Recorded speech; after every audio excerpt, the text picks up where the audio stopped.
আজ আমরা মা মেয়েতে মিলে আমাদের পাশেই একটা মন্দিরে পুজো দিতে চলে এসেছি। অনেকদিন ধরেই আসবো আসবো ভাবছিলাম, আজ চলেই এলাম ফাইনালি। মাম্মা একটু প্রদীপের তাপ নাও। মাথায় দাও, মাথায় দাও মাম্মা, মাথায় দাও। আমাদের মন্দিরটা তোমাদের কেমন লাগলো কমেন্টে জানিও। মন্দিরে এসে কুকুর নতুন বায়না, কুকুরকে কোলে নিয়েই পুজো করতে হবে, ও দেখবে। আমি ওকে নামিয়ে দিয়ে পুজো করছিলাম, তাই কাঁদছিল।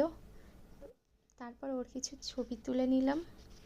আর মন্দিরের বাইরে এই দিকটায় আছে গণেশজি, আর এই যে এদিক থেকে চলে এলে এ পাশটায় আছে হনুমানজি।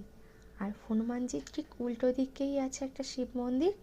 যেহেতু শিব মন্দিরের ভেতরে কাজ হচ্ছে, তোমরা তো জানোই সামনে শিবরাত্রি ব্রত, সেই জন্য মন্দিরের ঠাকুর বাইরে রাখা আছে, শিবলিঙ্গ বাইরে রাখা আছে, তোমরা দেখতেই পাচ্ছ।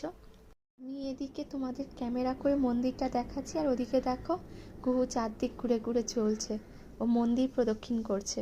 আর মন্দিরটা কেমন লাগলো কমেন্টে জানিও। টাটা।